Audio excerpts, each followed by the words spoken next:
अच्छा, लक्ष्मी और महालक्ष्मी में अंतर है। क्या अंतर है जानते हैं?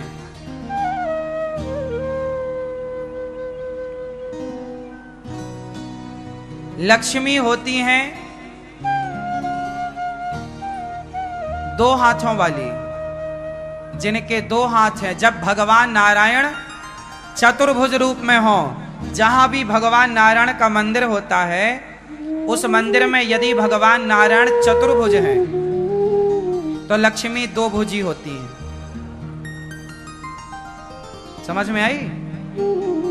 तो दो भुजी जो है वो लक्ष्मी है, और जो चतुर्भुजी है, बैकुंठ में भगवान नारायण भी चतुर्भुज हैं और लक्ष्मी माता भी, तो वो महालक्ष्मी है। जो दो भुज में है वो लक्ष्मी है, और जो चतुर्भुज में है वो महालक्ष्मी है। तो जो रुक्मणी माँ है, जो रुक्मणी अम्बा है, वो है लक्ष्मी, और जो राधा रानी है वो महालक्ष्मी है। राधा रानी कौन है? अब चूंकि लक्ष्मी है तो महाशब्द ना जोड़कर कोई लक्ष्मी भी कहे कि राधा जी लक्ष्मी है, इसमें भी कोई आपत्ति नहीं है। पर राधा, अब कोई ये भी कहता है कि लक्ष्मी और महालक्ष्मी दोनों एक हैं, एक हो या दो रूपों में हो, उससे फर्क नहीं पड़ता, पर हैं तो जहां दो भुज में हो वो लक्ष्मी रूप है, और जहां चतुर्भुज है वो तो महालक्ष्मी के चतुर्भुज होते हैं। तो चतुर्भुज से पहचान होती है महालक्ष्मी की। अच्छा, महालक्ष्मी चतुर्भुज होंगी, पर एक शर्त और है कि भगवान नारायण के हाथ में पद्म होता है, कमल। क्या होता है? कमल। तो भगवान नारायण के जिस हाथ में, जैसे भगवान नारायण के जिस हाथ में कमल होगा, तो लक्ष्मी माता उस कमल की ओर ही हाथ, जिस तरफ लक्ष्मी जी के, वो अपने उस हाथ में ही कमल लेंगी कि प्रभु का कमल और लक्ष्मी का कमल दोनों एक हो जाएं, पास पास। तो कमल, जिनके हाथ में कमल है वो महालक्ष्मी। पद्म है, भगवान नारायण के हाथ में भी पद्म होता है और महालक्ष्मी के हाथ में भी। एक चीज और है, पहचान बता रहे हैं हम आपको शास्त्रों की। भगवान नारायण के दाहिने चरण में जो चिन्ह है, भगवान नारायण के दाहिने चरण में जो चिन्ह है, वही चिन्ह मां लक्ष्मी, महालक्ष्मी के बाएं चरण में होता है, और जो भगवान के बाएं चरण में चिन्ह है वो लक्ष्मी मां के दाहिने चरण में होता है। इसलिए तो रामचरितमानस में लिखा है कि नाम पाहिरो दिवस निसी, ध्यान तुम्हारे कपाट, लोचन निज पद जंत्रित, जाय प्राण के ही बाट। लोचन मतलब आंखें, लोचन निज पद, पद मतलब चरण, निज मतलब खुद के। हनुमान जी से राम ने पूछा, राम जी ने, कि सीता जी लंका में जिंदा हैं या मर गई, क्योंकि हमारे बिना वो जिंदा कैसे हैं?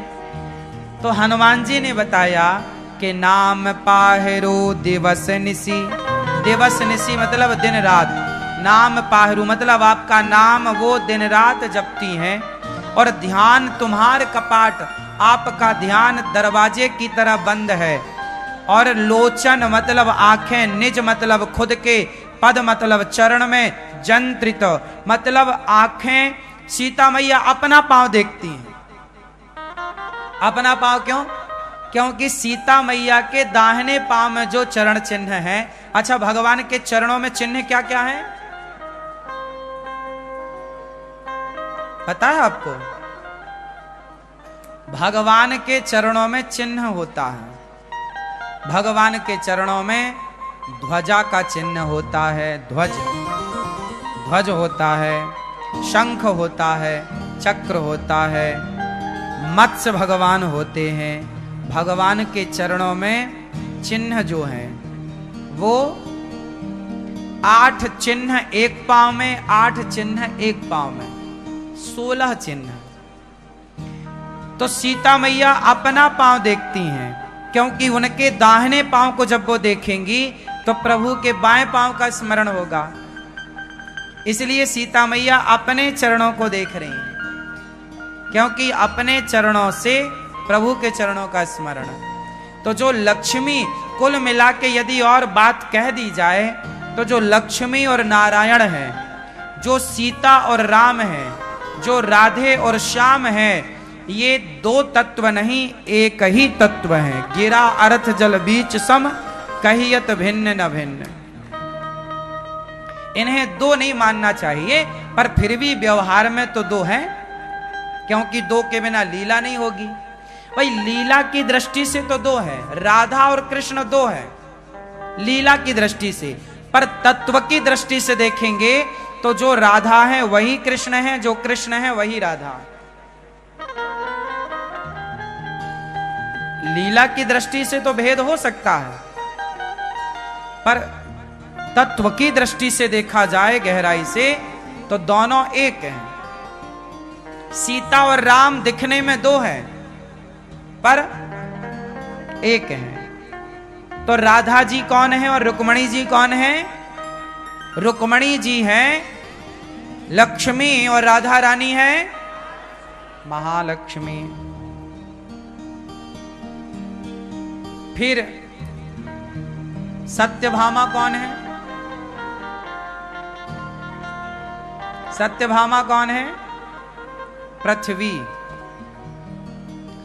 पृथ्वी माता ही सत्यभामा के रूप में प्रकट भई, और भगवान की जो इतनी सारी पत्नियां हैं ये सब भगवान सबके पति हैं। बात सही है भाई। पृथ्वी पति कौन है?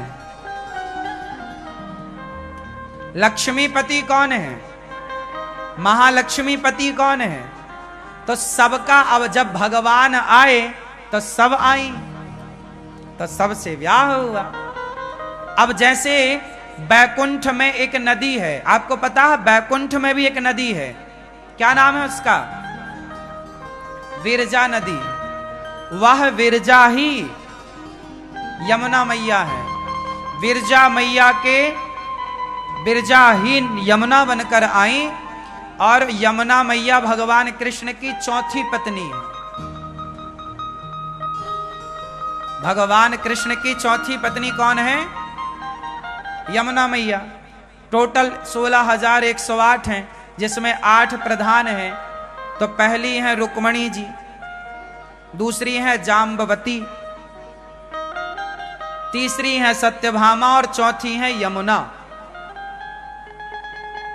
तो जो यमुना है ये भगवान की पत्नी विरजा ही, जो ऑलरेडी अच्छा देखो ऐसा है कि भगवान की, अब जैसे तुलसी, अब तुलसी भी तो भगवान की पत्नी है, हाँ या ना? नहीं है? अब क्या है, भगवान तो एक हैं, लेकिन भगवानों को चाहने वाले अनेक हैं। तो जाकी रही भावना जैसी। अच्छा, तुलसी के पति कौन है? वृंदा के पति कौन थे? जालंधर।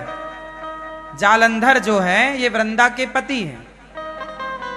जालंधर को मारा था शंकर जी ने।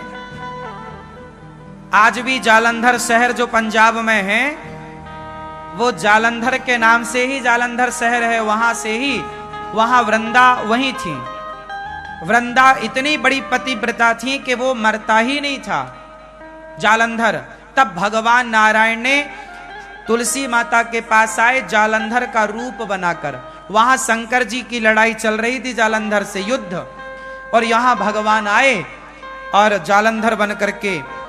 तो वृंदा ने कहा आपने युद्ध जीत लिया? बोले हाँ। अब वो युद्ध जीत गए तो दोनों पति पत्नी आपस में वो रमण के लिए जाने लगे, और जहां दोनों पति पत्नी रमण की ओर गए तो उसने एक दीपक जला रखा था वृंदा ने कि ये दीपक बुझ जाएगा तो मान लूंगी कि मेरा पति नहीं है। अब वो दीपक बुझ गया क्योंकि वहां शंकर जी ने मार दिया जालंधर को। तो वृंदा ने कहा कि आप कौन हैं? तब भगवान अपने विष्णु रूप में प्रकट हो गए। प्रभु, आप हमारा पातिव्रत धर्म नष्ट करने आए हैं। आप तो सारी स्त्रियों के पातिव्रत धर्म को बचाते हो, आप हमारा नष्ट कर रहे हैं। अच्छा बताओ, भगवान विष्णु ने क्यों माता वृंदा के पातिव्रत धर्म को नष्ट किया? क्यों? क्योंकि लोगों को जानकारी अधूरी है, इसलिए ना लोग अधूरी बातें करते हैं। आपको मैं जानकारी पूरी दे दूं। जब वृंदा का विवाह जालंधर से नहीं हुआ था, उसके पहले हजारों वर्षों तक वृंदा ने तपस्या की थी और तपस्या में वरदान मांगा था कि मैं भगवान विष्णु की पत्नी बनूं। अब भगवान विष्णु की पत्नी तो भगवान विष्णु को प्रसन्न किया। भगवान आए, क्या वरदान चाहिए? बोले मुझे आपकी पत्नी बनना है। भगवान बोले अच्छा बन जाना, पर जाओ अभी तुम जालंधर की पत्नी बन जाओ। तो भगवान के आदेश से वृंदा ने जालंधर से विवाह किया और जालंधर जब मारा गया तो भगवान ने पति बन करके रक्षा की। अच्छा, भगवान को पहले ही वरदान में पति मांग चुकी हैं वो, फिर बाद में कहा कि आपने हमारे पातिव्रत धर्म को नष्ट किया। अच्छा, तुलसी बाद में ये बात भूल गई, तपस्या और उन्होंने ये वरदान मांगा, ये बात थी पिछले जन्म की। अब इस जन्म में उन्होंने वृंदा के रूप में जालंधर को प्राप्त किया है। परंतु भगवान ने वरदान तो दिया था कि मैं तेरा पति बनूंगा, तो वरदान मिथ्या कैसे हो? अच्छा, जो जालंधर था वो अपनी पत्नी के बल से ना उसकी शक्ति का वो मिसयूज करता था। वो पत्नी के व्रत से इतना बड़ा बलशाली हो गया, मरता ही नहीं था। सोचिए, शंकर जी नहीं मार पा रहे थे उसे, तो वो अपनी शक्ति, और मार क्यों नहीं पा रहे थे? क्योंकि पत्नी का पातिव्रत था, और जहां पातिव्रत धर्म मिल जाए तो पति कई गुना शक्तिशाली है, तो मरा नहीं वो। तब भगवान को आना पड़ा कि तेरा पति गलत कर रहा है, समाज को परेशान कर रहा है, अपनी शक्ति का मिसयूज। इसलिए भगवान ने जन कल्याण के लिए वृंदा के पातिव्रत को नष्ट किया। फिर वृंदा ने श्राप दिया कि आपने पत्थर बन करके मेरा पातिव्रत धर्म नष्ट किया, जाओ आप पत्थर की शिला हो जाओ। तो भगवान बोले तथास्तु, यदि मैंने तुम्हारा बिगाड़ा है तो तुम बिल्कुल मुझे दंड दे सकती हो, तुम्हारा श्राप शिरोधार्य है। तब भगवान उनके श्राप के कारण शालिग्राम भगवान के रूप में प्रकट हो गए।